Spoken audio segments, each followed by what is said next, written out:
Така, в интернет се появи един филм, който обвинява кмета на Сливен Йордан Лечков за това, че създава престъпни мрежи за източване на пари.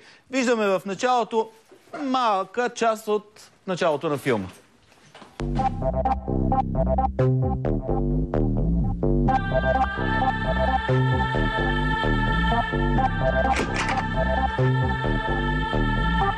Всяка държава си има мафия, а в Република България мафията си има държава с един от основните центрове, град Сливен. България е страната на неограничените възможности в Европейския съюз. Само тук е възможно да бъде овладяна една цяла държава от мафията и град Сливен да бъде пилотният проект на това овладяване. Тук в града си имаме капо де тути капи Йордан Лечков. Тук всичко принадлежи и се разпорежда еднолично от Йордан Лечков. Бизнесът на град Сливен се управлява от Йордан Лечков. Абсолютно всички фирми, които са свързани по някакъв начин с изпълнение на общински, държавни и европейски проекти, се определят от Йордан Лечков. Това е новото лице на европейската мафия. Така, кой създаде този филм? Добър вечер, господин Цветков, и на цяла България. Нямаме време, господа, за добър вечер и за цяла България. Добре, кой създаде този филм? Този филм е създаден по идея на група общински съветници в град Сливен и е създаден от екип, който се пази в тайна. Това е най-скъпият филм, създаден в историята на България, защото един цял град, 100 000 е жертва и е масовка в този филм. Този филм вече 2 години се прожектира в Сливен и не се вижда от София какво се случва при нас. Добре. И знаете ли какво пише сега преди малко в интернет по повод тази тема? Защо непрекъснато реват срещу Лечков и след това го преизбират? Това е наистина много изключително логичен въпрос. Айде отговорете на този логичен въпрос. Първо, искам да знам в какво обвинявате господин Лечков.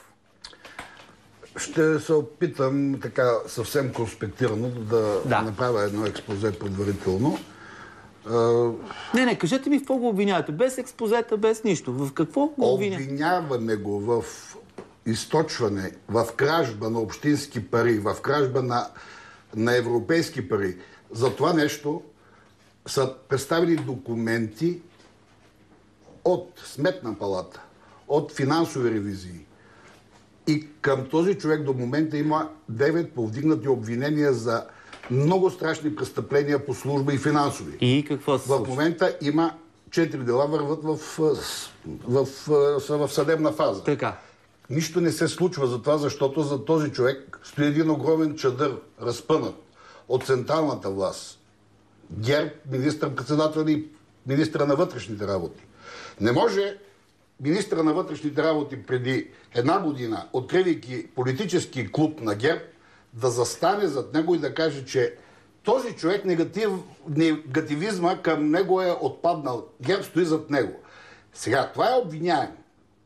Този човек една окръжна прокуратура, която е повдигнала толкова обвинения, тя не си ги е смукала от пръстите. Това са факти, това е една сага, която продължава повече от година и половина. Добре, а може и да кажем така, понеже господин Кесов и господин Русев не ги допускат до баницата, затова те се опитват да очернят Лечков. Господин Кесов няма никакви допирни точки с баницата. Господин Кесов е лекар, господин Кесов няма никакви взаимоотношения с цялата тая работа.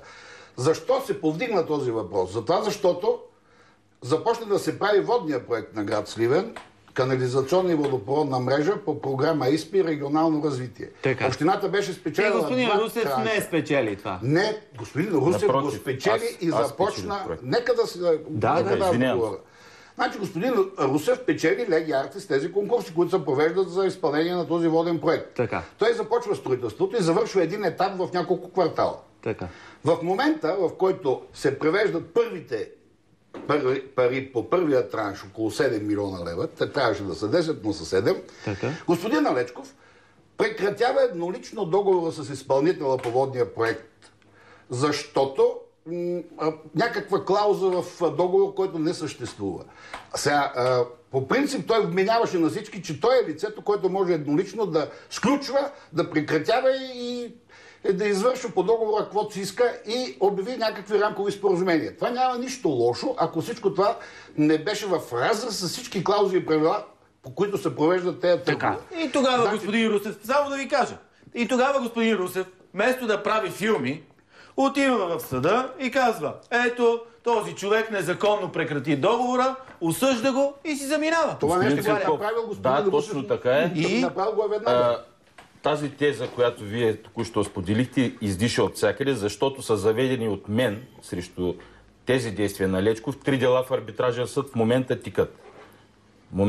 В арбитражен съд София. И 14 дела други за присвоени средства по проекти, които аз съм ги изпълнил. От 2007 година са платени, говоря конкретно, старчески дом Сливен, училища, детски градини, парите са взети в Сливен и не се взети от мен като строител. Аз си водя дела. Господин Русев, това не е моята лична битка. Моята лична битка е за Сливен. Аз пред съдебната система, аз съм се завел делата аз съм и си много търся парите скептично по съдебен настроен, път. като ми каже някой, че битката му е за Сливен, за България и за така нататък. Подкрепа, господин Цветков, в подкрепа на моите действия, ще ви кажа, може да се извадите от интернет. Вчера имаше заседание на Европейската комисия, където се разглеждаше моя петиция. Петицията е подадена миналата година, юни месец. И вчера имаше първо заседание открито по петиция на Радостин Русев срещу България. Така, понеже хората не са длъжни да внимават безкрайно много. Разбира се.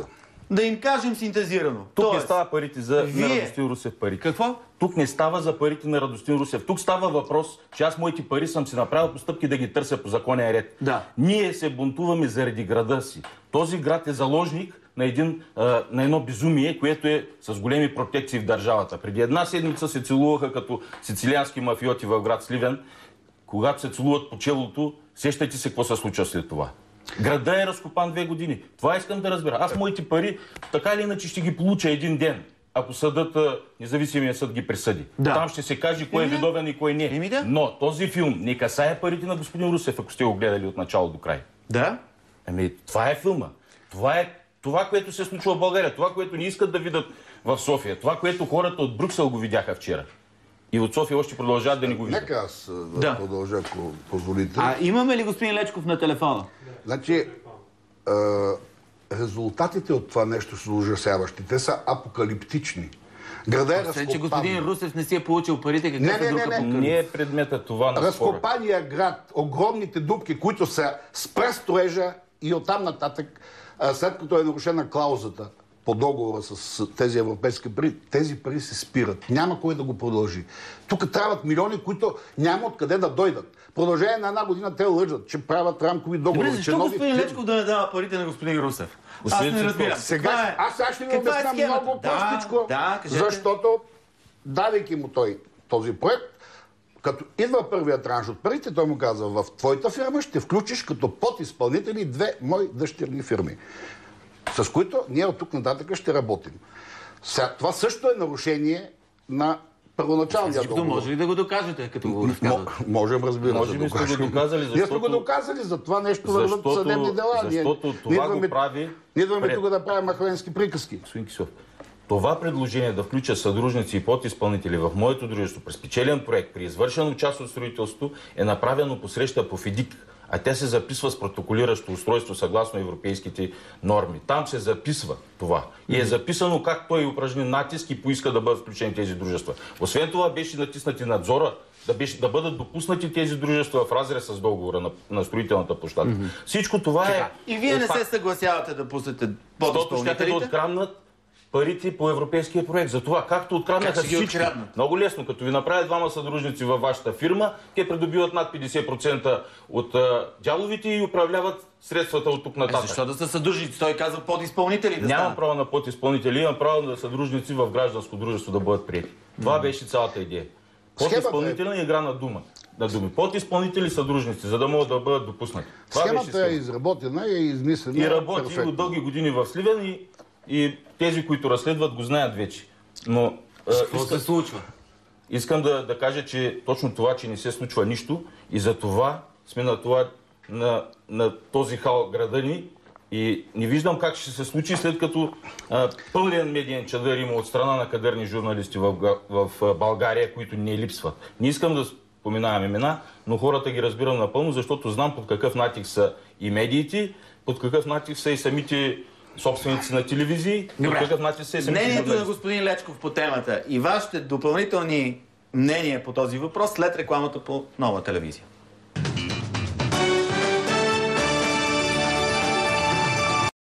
Такива като мене, кой? Такива като вас. И за какво се опаквате от ГЕРБ? Здравейте, гледате часът на Милен Цветков. Продължаваме разговора с двама души от Сливен, които дойдоха тук да се оплачат от господин Лечков, от това, че създава престъпни мрежи за източване на европейски пари. Господин Лечков е на телефона, но не желая да разговаря в присъствието на господин Кесов и господин Русев. Той чака те да напуснат студиото и тогава да говори с мен. Сега, явно не сме се разбрали. Ние не се оплакваме от господин Лечков. Господин Лечков е това, което е.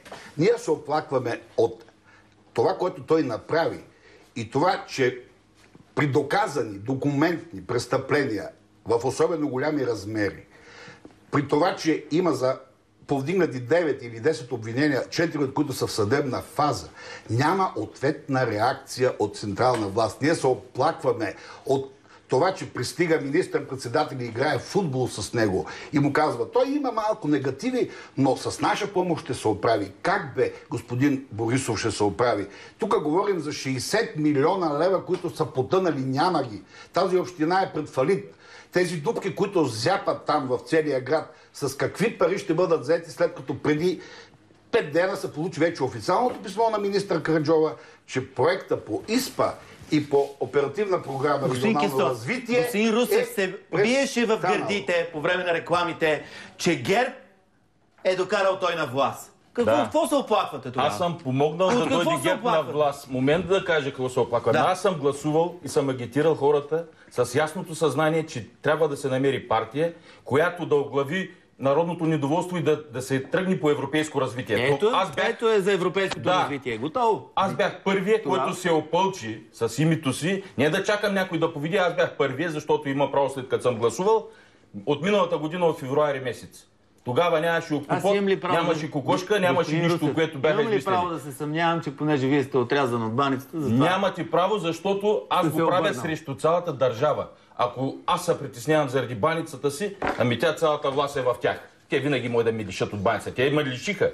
Но майната е на баницата. Аз съм човек, който ще дам повече, отколкото ще взема, но ще стане така, както аз имам едно нещо. Достоинство и още едно нещо. И няма да ги загубя по никаква причина. Добре, благодаря ви. Може да освободите студиото, за да разговарям с господин Лечков, защото той не иска във ваше присъствие. Ние как ще му отговорим на напад? Вие няма да му отговорите. Значи вие до сега говорите, той не ви отговаря. Той е човека, който съществува само той и всичко, що го заобикаля. Добре, сега това си е негово изискване. Той така си постави условия и аз му приемам условието, защото искам да го чуя и него. Господин Лечков, чувате ли ме? Да.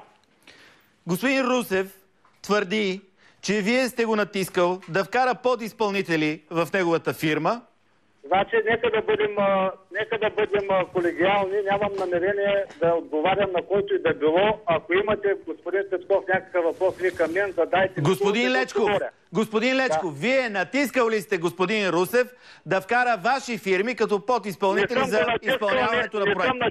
Не съм натискал никой, не е мой тип първото, което за да го натискам. Нещо по-сериозно ми задайте въпроса. Господин Лечков, господин Русев твърди, че има записан разговор, в който се вижда, т.е. в който се чува, че вие претендирате някакви определени фирми да станат съдружници. Господин Цветков, нека да бъдем колегиални. Обадихте ме се. Господин Лечков, ще ми отговорите ли на конкретния въпрос? Вие участвали ли сте в разговор, в който сте искал ваши фирми да станат подизпълнители в проект по ИСПА? Какво значи това наши фирми? Нямам мои фирми, искам само да ви коментирам това. Вие имате ли понятие, що е Сметна палата? Да. Имате ли понятие, що е Агенция Държавна финансова инспекция? Господин Лечков, вие изпитвате ли ме нещо? Имате ли понятие, що е НАП? Господин Лечков, питам ви, изпитвате ли ме нещо? Бихте ли ми отговорил на въпроса? Бихте ли ми отговорил на въпроса, искал ли сте конкретни фирми да станат подизпълнители по проект по ИСПА? Пак ви казвам, аз нямам намерение да отговарям на въпроси, които един човек да ходи да се прегледа някъде му препоръчайте. И кога вие станахте също разследващ орган телевизията? Господин Лечков, ще ви отговорите ли на въпрос? Пак ви казвам, ако имате вие директен въпрос към мен, задайте... Казах ви директен въпрос, ви зададох. Вие участвали сте в разговор, в който сте поискал. Участвали сте в разговор, в който сте поискал конкретни фирми да станат подизпълнители по проект по ИСПА. Господин Лечков, благодаря ви.